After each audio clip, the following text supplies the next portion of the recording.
Welcome back to the Web Hacking Vulnerability series. In this episode, we are exploring Cross-Site Request Forgery, short for CSRF, a vulnerability that allows an attacker to do actions on behalf of unsuspecting users. What is Cross-Site Request Forgery? CSRF is type of attack where attacker tricks user's browser into the performing actions that they didn't intend on the another website.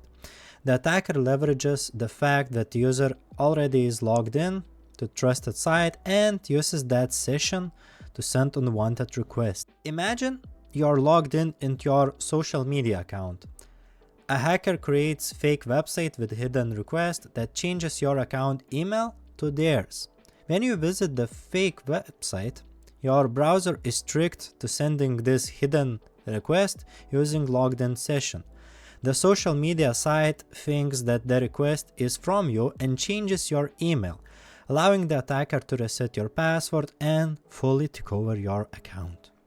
CSRF have been featured in the WASP Top 10 a while ago. In 2013, the CSRF was listed at the 8th place at the Cross-Site Request Forgery, and then for the next iterations on 2017 and 2021, it became less often, so it won't have appeared on the list.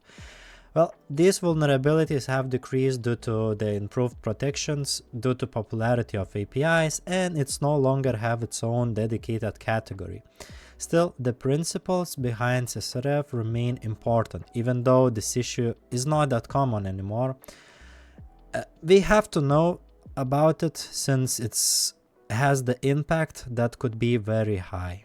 For CSRF attack to succeed, certain conditions must be met. So first one is active session. The user must be logged into the target website. Second one, lack of CSRF protection. The website doesn't use CSRF defenses like anti-CSRF tokens. Automatic request handling. Browser automatically includes session cookies with the request. Sensitive actions.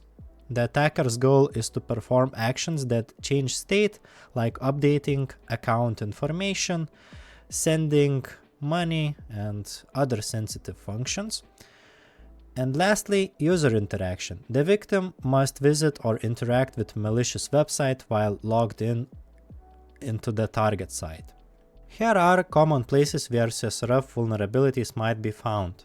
Account management, changing passwords, email addresses or security questions, financial transactions, transferring money or making purchases, user permissions, changing user roles or access levels, content management, posting or deleting content on websites, subscription services, modifying or canceling subscription plans, personal information like updating profile details, addresses, phone numbers, things like that, and settings like changing privacy or notification settings, or some really sensitive settings that could be used across the account.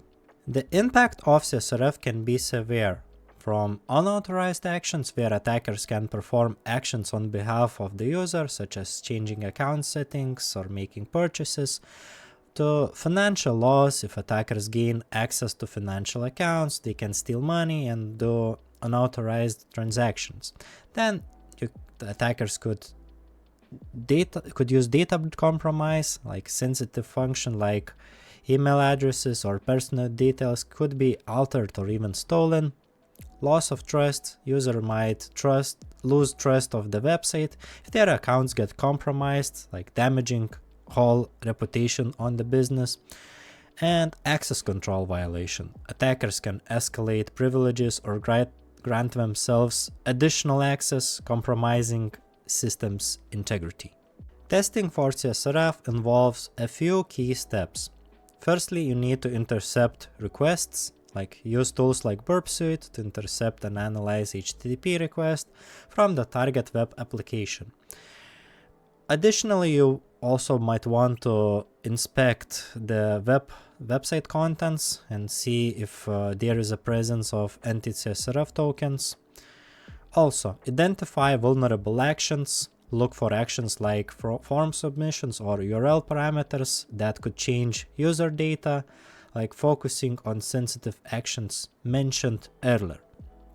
Modify and send requests, manually change parameters, and also you could try removing CSRF tokens if they are present and resend the request see if it's proceeded. And lastly, create malicious requests. So just try to replicate legitimate request in different contexts like HTML form or on another site, and test if the request was executed without user interaction. For this, there is really useful feature of Burp Suite called Burp CSRF POC generator. CSRF, although it's not really common anymore, it is still powerful and impactful attack that could damage the website if left unchecked. If you found this video helpful, don't forget to hit the subscribe button and see you on the next episode.